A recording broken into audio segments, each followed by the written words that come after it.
세상이 말하는 진리와 성경이 말하는 진리는 정말로 많이 다릅니다.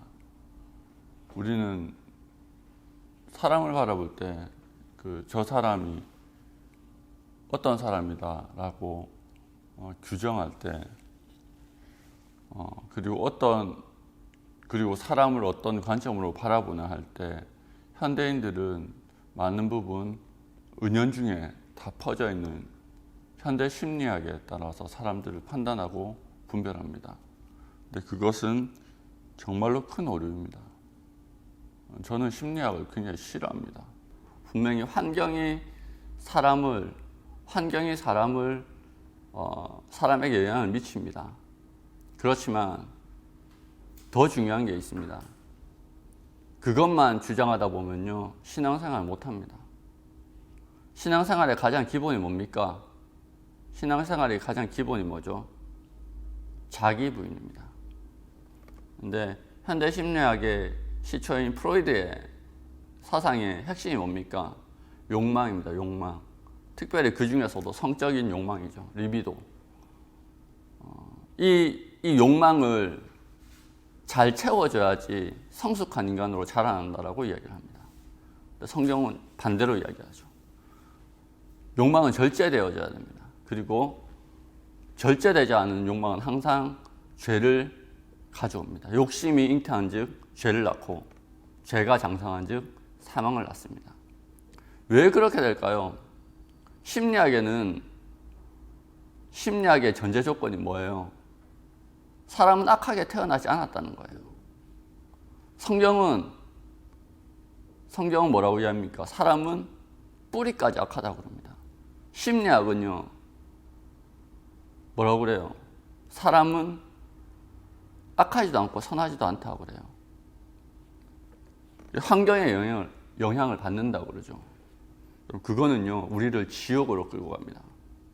여러분, 심리학을 경계하시기 바랍니다. 그 사상은요, 텔레비전, TV, 인터넷, 모든 매체를 통해서 우리의 우리의 마음을 파고듭니다. 여러분, 지옥 갑니다. 미디어를 경계해야 됩니다.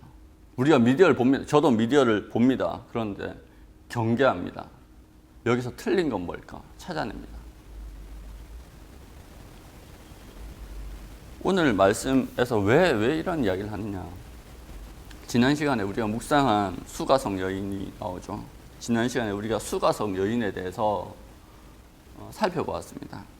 그 여인은 해가 내리쬐는 한낮에, 아무도 찾지 않는 한낮에 물을 기르러 우물가로 오죠. 근데 그가 성육신하신, 말씀이 성육신하신 예수 그리스도를 만나고 난 다음에 어떻게 됩니까? 물동이를 버려두고 어떻게 변해요? 전도자로 변합니다. 그 여인이 환경이 바뀐 게 하나도 없어요. 환경이 바뀐 게 없습니다. 그죠? 여전히 6번째 남자가 살고 있고, 그 동네 사람들은 다 자기를 싫어합니다. 그래서 사람들 만나기도 싫어합니다. 그 상황이 똑같아요. 그런데요, 변해요. 예수님을 만나고. 누가복음 5장에 보면은요, 예수님께서 베드로에게 명령하십니다. 베드로가 아직 제자가 되기 전입니다. 깊은데, 그러니까 밤새도록, 낮에 배를 띄워놓고 그 위에 예수님께서 그 배에 올라가셔서, 베드로의 배 위에 올라가셔서 선상 설교를 하십니다. 설교를 하시고, 설교를 마치고 난 다음에 베드로에게 말씀하십니다. 어떻게? 뭐라고 말씀하시냐면, 깊은 데로 가서 그물을 내려라 라고 이야기합니다. 그런데 말씀에 순종해서 내리고 난 다음에 물고기가 그물이 찢어질 만큼 잡힙니다. 그 물고기를 어떻게 걷어들이냐면 주변에 있는 친구들, 동업자들을 불러서 그걸 끌어올리죠. 그리고 예수님의 앞에 엎드립니다. 그리고 주여 나를 떠나소서 난 죄인입니다. 갑자기 회개를 해요. 이분이. 이 베드로 사도가 회개를 하고, 그리고 그때 예수님께서 말씀하십니다. 내가 너를 사람을 낚는 어부가 되게 하리라. 베드로는요, 힘든 와중에서도 주변 사람들을 챙기는 사람이에요. 항상 그 주변에는 사람들이 있었습니다. 홀로 살아가는 사람이 아니었어요. 힘든 가운데서도 주변을 챙기는 마음을 가지고 있었던 사람. 예수님을 만나고 고기를 잡는 어부에서 사람을 낚는 어부로 삶의 방향이었죠. 이사야에서 6장에 보면은 이사야가 등장합니다. 이사야가 어떻게 등장하냐면 그때 이스라엘 잘 다스리던 우시야 왕이 죽습니다. 왕이 사라지죠. 지도자가 사라집니다. 그러니까 얼마나 불안하겠습니까? 잘 다스리던 왕이 죽었어요. 그는 이스라엘 걱정하는 사람이었습니다. 그래서 그 걱정에 성전을 찾은 것이죠. 기도하기 위해서. 그곳에서 성전에 임재해 계신 하나님 아버지를 만납니다. 하나님을 만납니다. 그리고 하나님의 음성을 듣습니다. 누가 나를 위해서 갈고, 내가 누구를 보내며 누가 나를 위해서 갈고, 그런 하나님의 탄식 소리를 듣습니다. 그 말을 듣고 뭐라고 말합니까? 이사야가 뭐라고 응답합니까? 주여 나를 보내소서. 내가 여기 있습니다. 주여 나를 보내소서. 아주 유명한 장면이죠. 성경을 조금이라도 알고 있는 사람이라면 이 세 장면은 굉장히 유명한 장면입니다. 여러분, 예수를 만난 사람, 예수를 제대로 만난 사람은요, 환경이 바뀌기 전에 먼저 자신이 바뀝니다. 아니, 그 전부터 그들의 마음속에는 마음에 가난한 마음이 있었어요. 의에 줄이고 목마른 마음이 있었어요. 그리고 진리에 목말랐어요. 그렇게 진리에 목말랐던 사람들이 예수님을 만나고 삶의 방향이 바뀝니다. 여러분, 회개는요, 하나님을 만나고 난 다음에 일어나는 변화, 참된 회개는요, 예수님을 만나고 일어나는 참된 회개는요, 어때요? 삶의 방향이 바뀌는 거예요. 자기를 위해서 물을 채우려고 했던 여자가 다른 사람의 구원을 위해서 달려가고, 밤새 자기와 자기 가족을 위해서 그 물을 내리던 베드로가 어때요? 이제는 다른 사람을 구원하기 위해서 사람을 낚는 어부가 됩니다. 그리고 나라의 지도자가 죽었다는 상실감에 걱정으로 성전을 찾은 선지자가, 제사장이 하나님의 마음을 받아들이고 그 부르심에 응답합니다. 그들의 형태는 모두 달랐어요. 그러나 한 가지 마음이 있었어요. 마음이 가난했고, 그리고 진리에 대한 목마름이 있었어요. 그리고 의에 줄이고 목말랐습니다. 주님을 만나는 순간, 아, 이거구나 라고 선택합니다. 하나님을 만나고 영적인 눈을 뜨자 이 세상에 좀먹고 세월에 풍화되어 사라져버릴 이 땅에 대한 소망을 접고 천국의 소망을 두는 성도가 되었습니다. 그것이 성도입니다. 성도는요, 영원한 하나님 나라에 소망을 둔 사람을 성도라고 이야기합니다. 하지만 모든 사람들이 다 그렇진 않아요. 오늘 본문에 나오는 사람처럼 여러분, 은혜를 입어도 구원받지 못한 자들이 수두룩합니다. 은혜를 정말로 크게 입었는데요, 구원받지 못한 자들이 수두룩합니다. 오늘 나오는 사람은 38년 동안이나 병상에 누워있어요. 그래서 어디요? 베데스다라는 곳에, 성전 양문에 있는 베데스다라는 못에, 그 못 근처에 이렇게 그 못에 뛰어들 준비를 하고 있었어요. 그 못이 어떤 못이냐? 천사들이 내려와서 가끔 못에 내려와서 물을 동하게 하는데, 그곳에 먼저 들어간 사람은 낫게 된대요. 여러분, 베데스다라는 말 뜻이 뭐냐면 자비의 집이에요. 자비로운 곳이에요. 그런데 자비로운 곳에 뭐가 가득해요? 경쟁이 가득한 거예요. 이게 율법을 예시하는 겁니다. 여러분, 율법은요, 모세를 통해서 천사가 준 것이라고 성경은 이야기합니다. 천사가 주었다는 것은 율법을 상징하는 겁니다. 율법은요, 내가 해야 돼요. 율법은 내가 열심히 하는 겁니다. 율법에는요, 자비가 없습니다. 왜? 내가 해야 되기 때문에. 자비는 뭐예요? 불쌍한 사람에게, 하지 못하는 사람에게 하나님께서 베푸시는 거예요. 그죠? 고아와 과부를 돌보시는 이유는 뭡니까? 고아와 과부가 능력이 없고 힘이 없고 절대 스스로 할 수 없기 때문에 하나님께서 돌보시는 거예요. 그게 자비예요. 자비의 집이라고 하는 곳에 경쟁만 가득합니다. 그게 율법의 한계입니다. 하나님은 선의로 그것을 주셨을지라도 하나님 율법을 좋은 뜻에서 주셨어요. 너희가 이렇게 하면 영생할 것이다. 그런데요, 악한 인간은요, 이 율법마저 경쟁의 도구로 삼아버립니다. 자비가 없어요. 자비의 집에 자비가 없어요. 그래서 38년 동안이나 아픈데 매번 허탕만 치는 거예요. 예수님께서 오셔서 물어봅니다. 내가 낫고자 하느냐? 내가 낫고자 하느냐라고 물어봅니다. 그런데 이 병자의 대답이 무엇입니까? 병자가 대답할 때 주여 물이 움직일 때 나를 못에 넣어주는 사람이 없어 내가 가는 동안에 다른 사람이 먼저 내려가나이다 이야기합니다. 이 대화를 잘 보셔야 돼요. 예수님께서는 이렇게 물으셨어요. 네가 낫고자 하느냐? 라고 물었어요. 근데 이 사람은 뭐라고 대답합니까? 내가 내려가려고 하는 동안에 다른 사람이 먼저 내려가서 내가 못 내려간다고. 날 넣어줄 사람이 있었으면 좋겠는데 자기 말만 하는 거예요. 자기 말만 하는 거예요. 온통 불만과 자기밖에요. 다시 한번 말씀드리겠습니다. 예수님은 분명히 말씀하셨어요. 네가 낫고자 하느냐. 그러면 얘 낫고자 합니다. 그분을 바라보면서 주님 내가 낫고자 합니다. 라고 대답하면 돼요. 그게 질문에 대한 답이에요. 그런데 이 사람은요, 자기가 하고 싶은 말만 합니다. 무슨 뜻입니까? 자기밖에 없어요. 은혜가 그 앞에 있는데 자기밖에 없으니까 은혜를 발견하지도 못합니다. 병을 낫게 해줄 분이 바로 그 말씀이 성육신 되어서 오신 그분이 바로 눈앞에 있고 그분이 물어보는데요. 마음속에 자기의 생각, 자기 마음, 자기 욕심밖에 없으니까요. 치유가 눈앞에 있는데 은혜를 발견도 못해요. 자아가 가득한 거죠. 오직 자신의 치유에만 관심이 있습니다. 자기에게 오신 분에게 집중하지 못합니다. 그 이유는 자신만 아는 이기적인 사람이었기 때문입니다. 여러분, 어떤 사람은 아픔 속에서 성숙합니다. 옛날에 다큐멘터리 보면은 어린아이가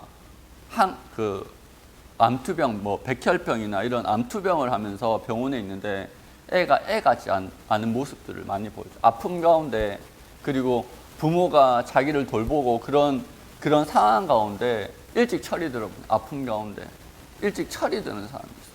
아픔 가운데 성숙하는 사람들이 있습니다. 그런데 어떤 사람은요, 더 탐욕적으로 변합니다. 어떤 사람은 장례식에서 진짜 인생 허무하네, 이렇게 살면 안 되겠다라고 생각하고 좀 더 좋은 방향으로 생각을 바꾸는 사람이 있는가 하면, 어떤 사람은 장례식에서 똑같이 한 사람의 마지막을 보고 죽음을 보고 어떤 생각을 가지냐면, 어차피 끝날 인생, 오늘 못 즐기고 오늘 내 쾌락을 찾지 못하면, 내 즐거움을 찾지 못하면, 내 욕망을 채우지 못하면 내 손해구나 하고 더 탐욕적이 되는 사람이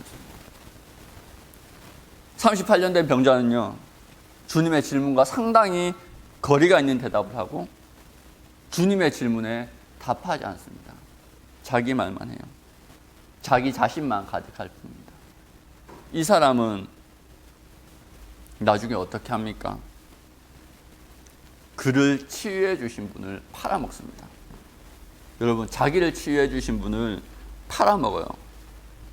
14절에 보면은 보라 내가 나았으니 더 심한 것이 생기지 않게 다시는 죄를 범하지 말라 하시니 그 사람이 유대인들에게 가서 자기를 고치는 이는 예수라 하니라. 예수를 팔아먹어요. 예수님께서 낫게 하실 때 어떻게 말씀하셨어요? 내 침상을 들고 걸어가라.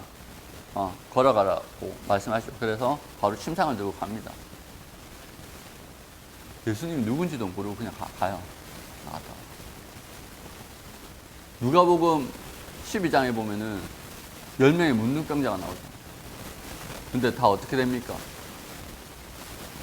그 중에 9명은 예수님께 돌아오지 않습니다. 그냥 그대로 세상으로 갑니다. 그렇게 이렇게 빌면서 예수님 와놓고 나으니까 예수님 돌아보지도 않아요. 그 중에 1명 돌아와요. 그것도 사마리아 사람. 여러분, 은혜를 받아도요, 준비되지 않은 은혜는요, 네? 자기를 부인하지 않는 자에게 부어진 은혜는요, 오히려 그를 예수님과 더 멀어지게 만듭니다. 여러분, 10명이 은혜 받으면요, 9명만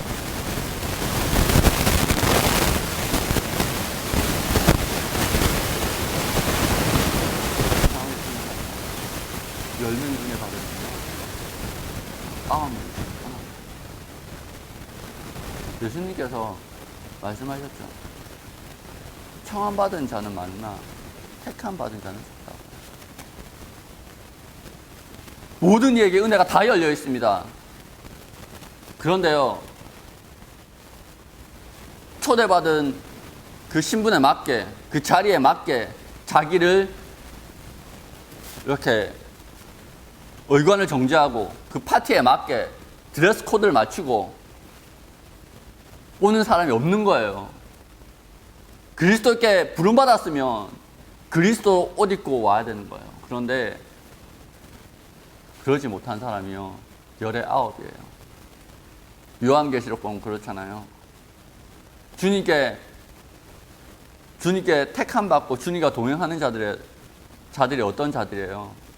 어린 양과 함께 고난을 통과하면서 그 옷을 주의 피에 빨아서 그 옷을 희게 한 사람들이에요. 오직 마지막 때 구원받을 자들은요, 그리스도와 동행해서 그 옷을 그리스도의 보혈로 빨아서 어떻게 깨끗하게 한 자들만 구원받습니다. 수십, 수백, 수억 명이 그리스도의 복음을 오늘도 듣습니다. 그런데요, 그 옷을 빠는 사람이 없는 거예요. 몇 명이라고요? 10명 은혜 받으면요, 1명이 빠는 거예요. 이상하게 생각하지 마세요. 은혜 받을 때는 좋아요. 왜 그렇습니까? 오늘 본문에 다 나와 있어요. 이 자리를 들고 걸어가니까 주변의 사람들이, 유대인들이 시비를 거는 거예요. 왜? 원래 안식일에는 일을 하면 안 돼요. 근데 침상이 무겁잖아요. 침상을 들고 가니까 너 일한다라고 막 헐뜯기 시작하는 거예요. 그러니까 누구를 팔아요? 나를 고쳐준 사람이 이렇게 시켰기 때문에 나는 그 사람 말 듣고 가는 거지 내 잘못이 아니라고 이야기하는 겁니다. 11절 대답하되 나를 낫게 한 그가 자리를 들고 걸어가라 하더라 하니 내 잘못이 아니에요.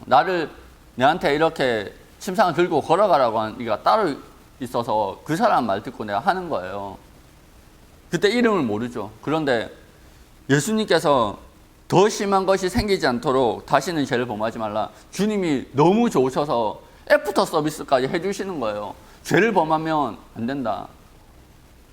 다시 오셔서 말씀하셨는데 그때 예수님의 이름을 물어보고 예수님을 알고 그거를 어디 가서 말한다고요? 자기를 비판한 사람한테 가서 예수님을 팔아먹는 인간이라고요. 얼마나 많은 사람들이 그런 식으로 예수를 이용만 하지. 그리고 예수 뒤에 숨어요.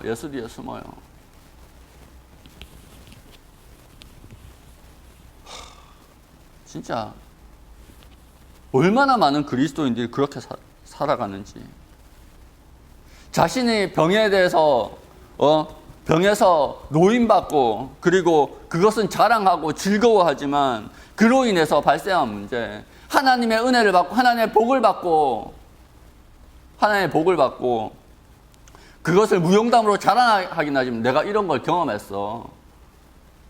내가 이런 기적을 경험해서 그것을 무용담 삼아서 다른 사람한테 이야기하기는 좋아하지만 정작 그리스도를 따름으로 인해서 그 나를 고쳐주시고 나를 위해서 십자가에 피 흘려주신 그분으로 인해서 치러야 될 대가에 대해서는 치르지 않고 오히려 예수님을 팔아먹는 인간들이 얼마나 많은지. 성도 여러분, 그거는 성도가 아니에요. 그건 사탄의 자식이에요, 사탄의 자식. 예수님을 팔아먹는데 어떻게 그게 성도예요? 그 성도가 아니에요. 구원받지 못합니다.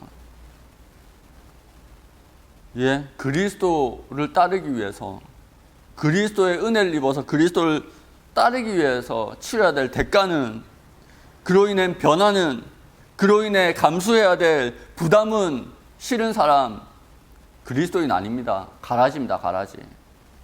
여러분 자신이 가라지인지 철저하게 확인해 보시기 바랍니다. 여러분 어려운 가운데서도 온통 자신만 생각하는 이기적인 사람이 있습니다. 평생 아파서 가난하게 살지만 그 가운데 인생에 대한 고민과 그런 게 아니고 그냥 내 육신의 필요만 갈구하는 사람이 있어요. 반대로 평생 힘들게 살면서도, 평생 힘들게 일하면서도 다른 사람을 챙겨주는 이타적인 사람이 있습니다. 여러분, 이기적인 사람, 이타적인 사람, 그것은 환경의 문제가 아니에요.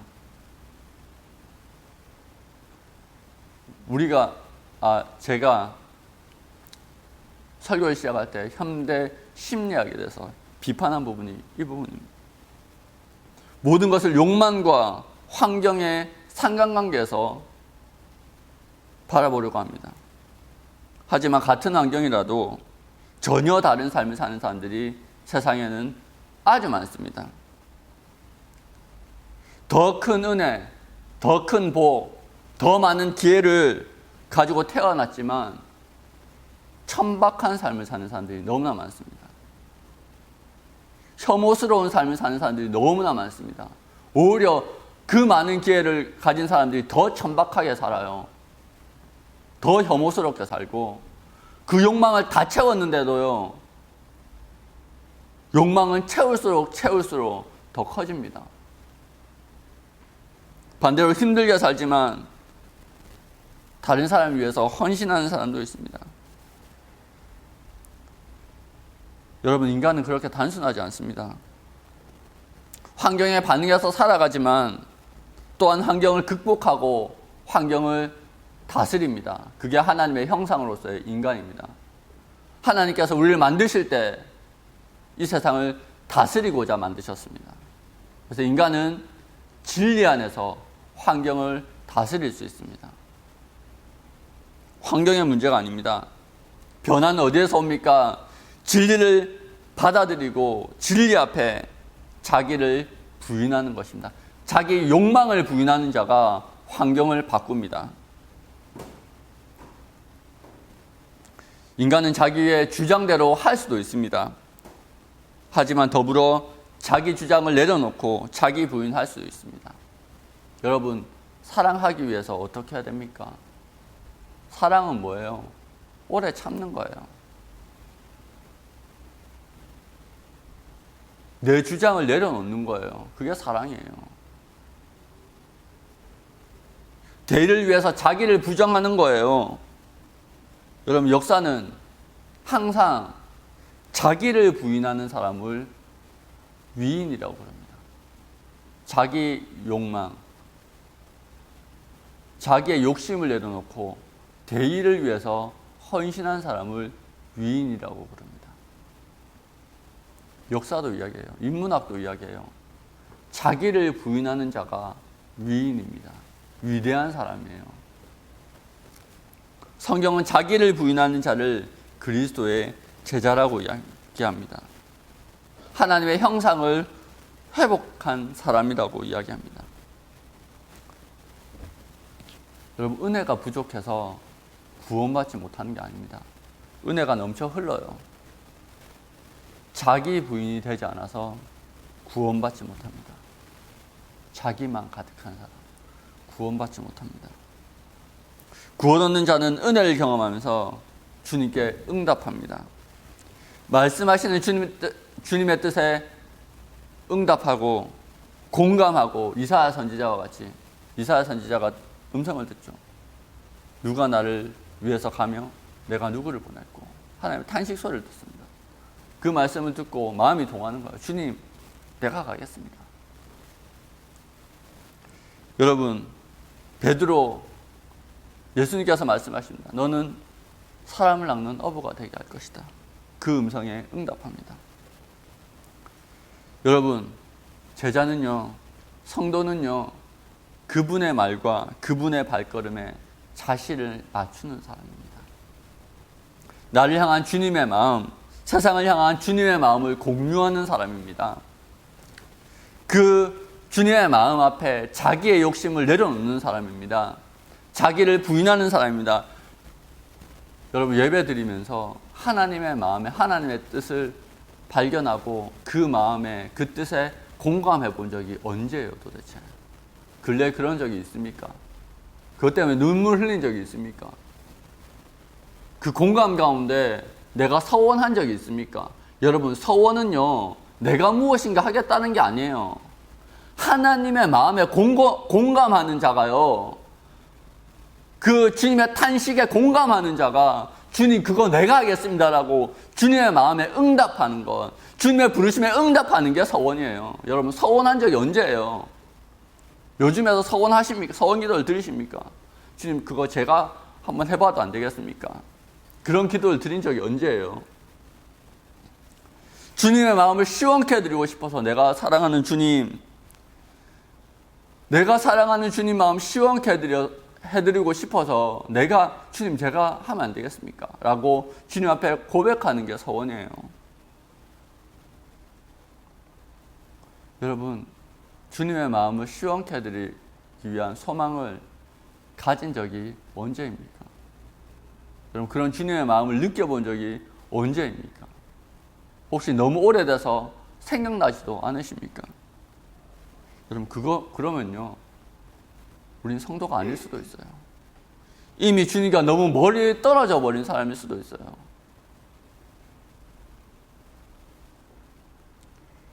많은 사람들이 서원하지 않습니다. 서원하기를 두려워합니다. 그것은 대다수의 그리스도인들이 사실은 예배 가운데, 말씀 가운데 주의 음성을 듣지 못하기 때문입니다. 주님의 음성을 듣지 못하기 때문에, 아니 들으려고 하지 않기 때문에, 아니 듣기 두려워하고 들어도 모른 척하기 때문에 우리의 기도에, 우리의 응답에 서원이 없는 거예요. 우리의 예배에 그렇게 하나님 앞에 주님 저를 보내소서라는 그 서원이 회복되는 예배, 기도 되었으면 좋겠습니다. 그것이 우리가 구원받은 증거입니다. 그것이 우리의 보조가, 우리의 발걸음이 하나님의 발걸음, 예수 그리스도의 발걸음, 그 십자가의 길을 가고 있다는 증거입니다. 여러분, 세상은요, 세상 아니면 그리스도예요. 세상 아니면 그리스도입니다. 세상 아니면 그리스도예요. 우리가 세상의 것을 선택하면 절대로 그리스도의 것을 선택할 수 없어요. 왜요?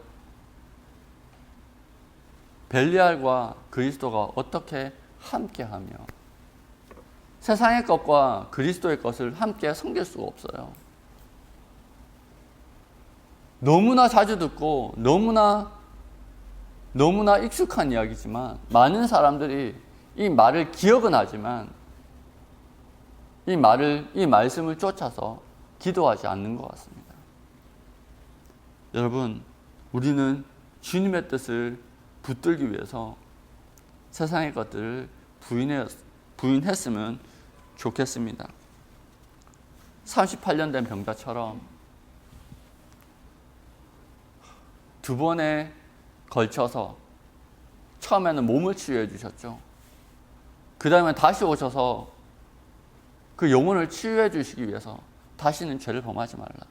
두 번이나 오셔서 몸과 마음을 치유해 주시려는 그분의 은혜를 오히려 팔아먹고 자기는 그리스도의 제자로서 고난받는 삶이 아니라 타락한 유대인들과 타락한 종교 지도자들과 꽁냥꽁냥하면서 잘 먹고 잘 살기를 선택함으로 예수 그리스도를 팔아먹은 파렴치한 사람이죠.